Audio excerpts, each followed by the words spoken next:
السلام علیکم ورحمۃ اللہ وبرکاتہ۔ ناظرین، آج ہم آپ کے لیے ایک نیا واقعہ لے کر حاضر ہوئے ہیں جو کہ بہت ہی خوبصورت واقعہ ہے۔ یہ واقعہ جشن میلاد النبی صلی اللہ تعالی علیہ وسلم، جان کائنات صلی اللہ تعالی علیہ وسلم کے میلاد کا ذکر کرتے ہوئے 1400 سال گزر چکے ہیں، لیکن نہ تو ذکر کرنے کا حق ادا ہوگا اور نہ ہی اس کی تازگی میں کوئی کمی آئی۔ اردو زبان میں کئی ادباء شعراء نے اپنے اپنے انداز میں حضور اکرم صلی اللہ تعالی علیہ وسلم کا میلاد پڑھا اور سب نے اپنی بساط کے مطابق بارگاہ رسالت میں اپنا ہدیہ عقیدت پیش کیا، لیکن دور جدید کے اردو میں لکھی گئی سیرت کی کتابوں میں ایک خوبصورت اضافہ ضیاء النبی ہے، جس کے خالق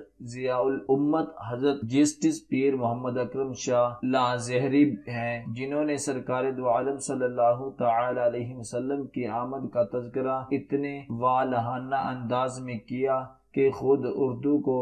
اس پر رشک آیا ہوگا۔ میلاد مصطفیٰ صلی اللہ تعالی علیہ وسلم کی اہمیت بیان کرتے ہیں۔ یہ ایک بدیع امر ہے کہ جب کسی کو انعام سے بہرہ در کیا جاتا ہے تو اس کا دل مسرت و انبساط کے جذبات سے معمور ہو جاتا ہے۔ اس کی نگاہ میں اس نعمت کی جتنی قدر و قیمت اور اہمیت ہوگی، اس نیت سے اس کی مسرت و انبساط کی کیفیت ہوگی، لیکن جس چیز کے ملنے پر خوشی کے جذبات میں تلاطم پیدا نہیں ہوتا تو اس کا واحد مطلب یہ ہوتا ہے کہ اس چیز کی اس شخص کے نزدیک کوئی اہمیت نہیں۔ اگر یہ چیز اسے نہ ملتی تب بھی اسے افسوس نہ ہوتا، مل گئی ہے تو اسے کوئی خوشی نہیں۔ شمع جمال مصطفیٰ کے پروانے ایسے قدر ناشناس نہیں۔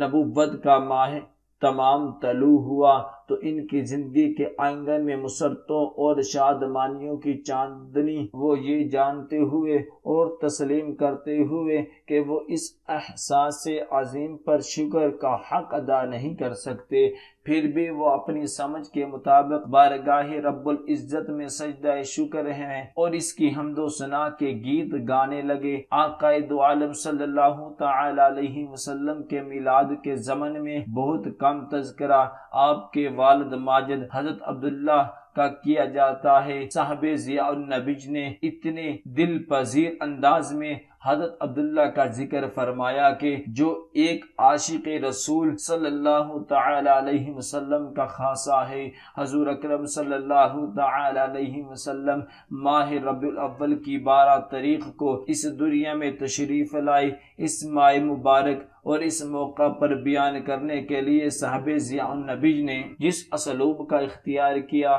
وہ عدیم المثال ہے۔ القابات کا خوبصورت انتخاب، الفاظ کے چناؤ میں ذاتی عقیدت کا تاثر اور سب سے بڑھ کر عشق رسول صلی اللہ تعالی علیہ وسلم کے سیل رواں کو ضبط کے بندھن میں باندھ کر جن حسین الفاظ کا انتخاب کیا، اس کی جدید اردو ادب میں مثال ملنا مشکل ہے۔ ملاخطہ فرمائیں، ربیع الاول کا مہینہ تھا، دوشنبہ کا دن تھا، وہ صبح صادق کی ضیاء بار سہانی گڑی تھی، رات کی بھیانک سیاہی جھٹ رہی تھی اور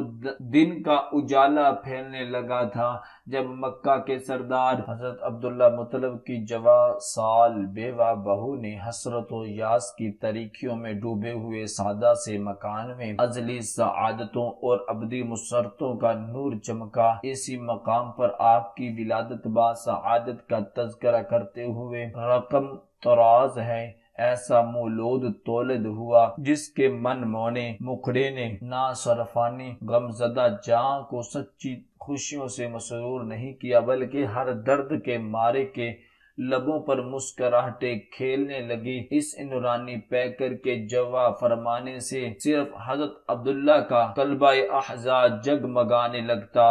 بلکہ جہاں کہیں بھی مایوسیوں اور ہرما نصیبوں نے اپنے سچے بچے گاڑ رکھے تھے، وہاں امید کرنی روشنی پھیلانے لگی اور ٹوٹے دلوں کو بہلانے لگی۔ صرف جزیرہ عرب کا بخت خفتہ بیدار نہیں ہوا، بلکہ وہ انسانیت جو صدیوں سے ہوا و ہوس کی زنجیروں میں جکڑی ہوئی تھی، اس کو ہر قسم کے ذہنی، معاشی اور سیاسی غلامی سے رہائی کا مسردہ جان فضا ملا۔ سرکار دو عالم صلی اللہ تعالی علیہ وسلم کی ولادت باسعادت کا تذکرہ جمیل کرتے ہوئے آپ مزید تحریر فرماتے ہیں، حضور صلی اللہ تعالی علیہ وسلم کی ولادت باسعادت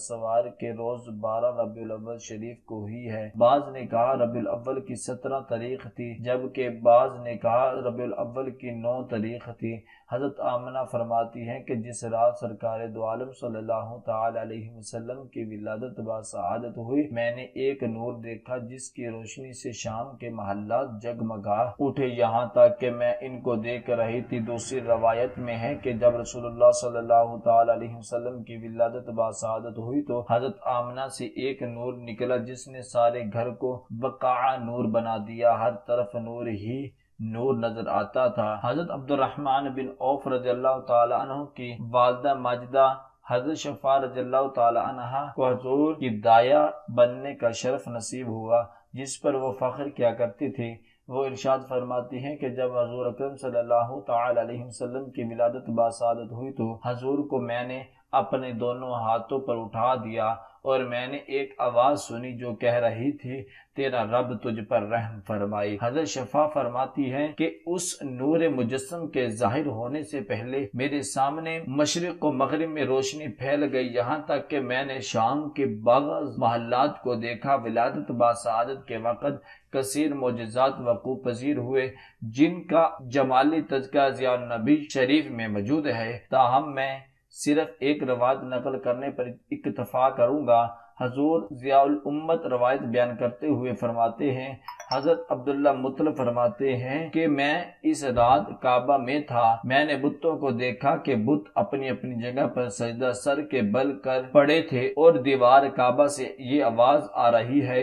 ترجمہ مصطفیٰ اور مختار پیدا ہوا، اس کے ہاتھ کفار ہلاک ہوں گے اور کعبہ بتوں سے پاک ہوگا اور وہ اللہ کی عبادت کا حکم دے گا جو حقیقی بادشاہ اور سب کچھ جاننے والا ہے۔ اس مختصر مضمون کے آخر میں میلاد حضور صلی اللہ تعالی علیہ وسلم کے منانے کی تحسین کرتے ہوئے صاحب ضیاء النبی کچھ اس طرح رقم تناز ہوئے، سرور